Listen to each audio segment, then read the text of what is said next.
Bonjour, aujourd'hui petite vidéo qui sera un peu plus longue, effectivement. C'est le retour d'expérience sur le Cross Tourer 1200 de chez Honda. Donc j'ai fait, ça y est, 10 000 km avec. Vous pouvez voir donc du coup sur les vidéos que j'ai partagées, les différents road trips, aussi bien en Espagne, les Alpes, les Pyrénées, le Tour de France. Donc n'hésitez pas à regarder les différentes vidéos. Je partage justement gratuitement dans les commentaires la totalité des itinéraires, les roadbooks pour faire finalement des balades. Ça peut vous donner des idées et vous avez déjà les itinéraires. Donc n'hésitez pas. Pour revenir à la machine en elle-même, donc j'en suis très content. J'avoue sincèrement, alors il y a quand même des points noirs, on va commencer par le négatif, on va juste, ça n'a pas beaucoup, donc c'est plus rapide.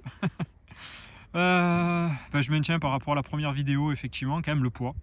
Le poids, suivant où je me stationne, je dois toujours faire très attention pour bien me positionner.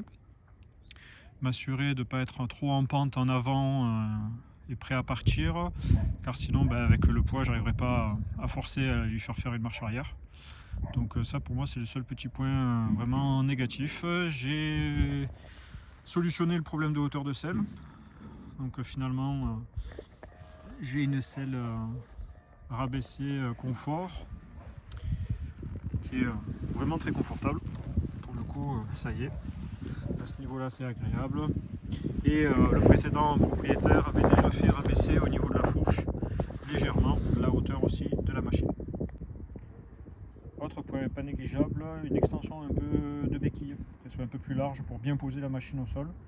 Sincèrement, je le recommande aussi.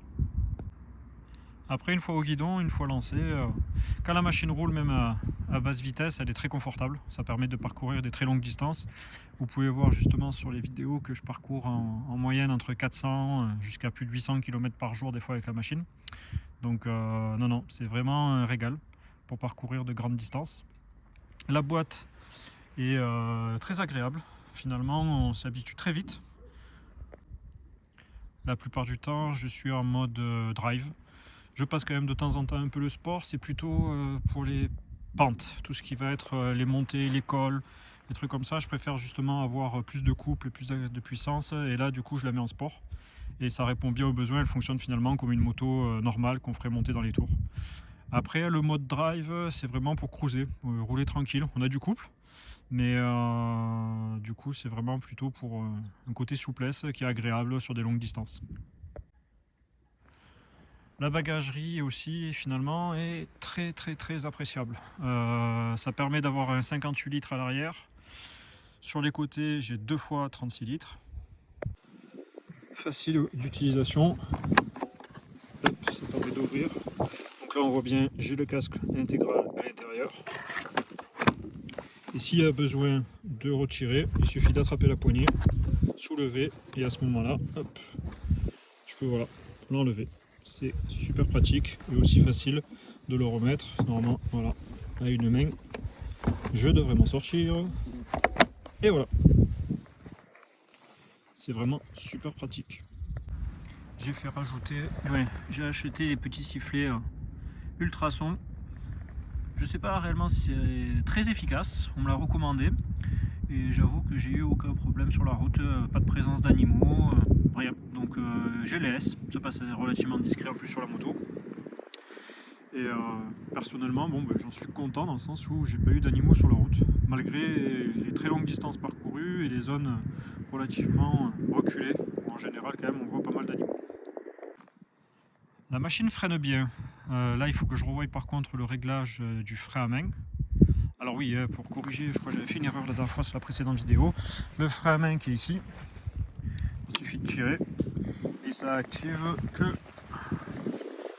le petit mécanisme qu'on voit ici en contrebas qui permet de freiner. Vu le poids de la machine, suivant où on stationne, c'est quand même pratique. Et en plus je crois que c'est fait aussi par rapport à la boîte auto. Pour l'enlever, il suffit d'appuyer là, sur le côté. Hop. Et voilà.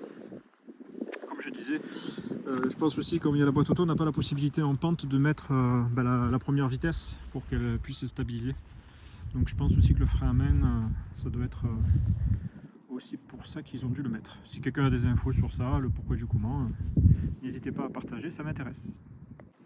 Pour continuer sur le freinage, donc il est efficace, mais non, après il ne faut pas non plus oublier quand même que là, le poids du convoi, je suis autour des 300 kg quand même.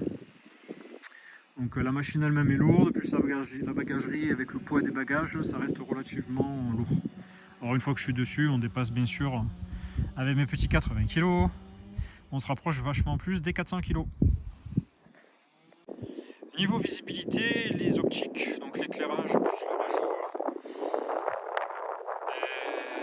des feux additionnels, je trouve ça pas mal. Surtout au niveau du fait d'avoir ajouté les feux additionnels, pour moi ça me permet, je vois la différence, c'est que je suis bien vu. Donc l'important aussi en tant que motard, c'est que je pense, c'est d'être vu. Nous on voit bien, on est bien calé en hauteur en plus sur cette moto. Mais c'est vrai que l'aspect d'être bien vu pour moi était important. Et j'en suis très content. Sur l'échappement, j'ai rien de particulier à dire. Il fait pas plus de bruit que ça, il est relativement discret, ça suffit. Il fait le bruit qu'il faut. 52 519 km actuellement au compteur. Depuis, qu'est-ce que j'ai eu? Ah oui, j'ai eu à un moment donné l'ampoule qui a grillé. Donc finalement devant, ça a été super facile à changer. En fait, il suffit juste de démonter le petit cache qui est là et ça nous donne accès directement à l'ampoule pour la changer facilement. La consommation, ah oui, c'est l'engin quand même, il est lourd.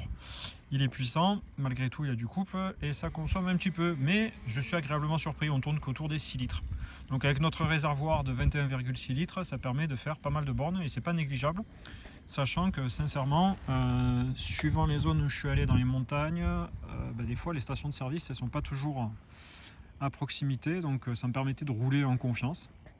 Après je vous cache pas que quand je revois une station, j'attends pas d'être vraiment proche de la réserve pour refaire le plein. Je me garde justement une réserve personnelle comme ça de sécurité. Une fois que j'ai passé un peu plus de la moitié, je refais le plein. Je vais vous laisser avec cette vue du lac de Quinson. On est dans le Var, dans le 83. C'est là où je suis. Et pas loin de chez moi, j'ai le plaisir d'avoir le lac de Quinson que voici. Ça permet de venir au calme lors de différentes balades. En tout cas, merci d'avoir regardé la vidéo. N'hésitez pas à liker, partager ou même laisser un petit commentaire si vous avez des commentaires en complément sur la moto. Si vous avez aussi des commentaires à me laisser, il y a le vent qui se lève, en espérant que ça n'altère pas trop le son. Et si vous avez aussi des idées de road trip, je prépare les road trips pour 2024. Donc n'hésitez pas aussi à partager ou bien des roadbooks ou bien des adresses, des infos. Je les prendrai en considération justement pour préparer les road trips futurs. Ou même venir à votre rencontre, ça serait avec un grand plaisir. N'hésitez pas, comme je vous l'avais dit au début, d'aller regarder les différentes vidéos des différents road trips. Vous avez aussi donc les roadbooks et les itinéraires surtout donc dans les commentaires gratuitement. Merci, bonne route. Prochaine étape, sa révision. Donc avec 50 000 km, je vais voir s'il y a besoin de changer la pompe à essence et le câble d'accélérateur. Ce serait un truc que j'aimerais pas vraiment avoir en mode galère suivant où je vais sur les prochains road trips si c'est à l'étranger. Donc n'hésitez pas à me donner aussi les infos si vous avez sur justement la durée de vie de la pompe à carburant, et pareil pour le câble d'accélérateur, si vous avez dû le changer et vers quel kilométrage. Et je vous ferai un retour aussi sur le coût de l'entretien de la moto et les pneus. Les pneumatiques aussi, j'en suis très content. C'est les Michelin et je ferai un retour, une vidéo courte, mais que sur les pneumatiques pour le retour aussi, qui ont déjà fait 10 000 km et ils sont toujours pas totalement usés. Donc ils se comportent très bien sur la route. Je vous ferai aussi un retour sur ça.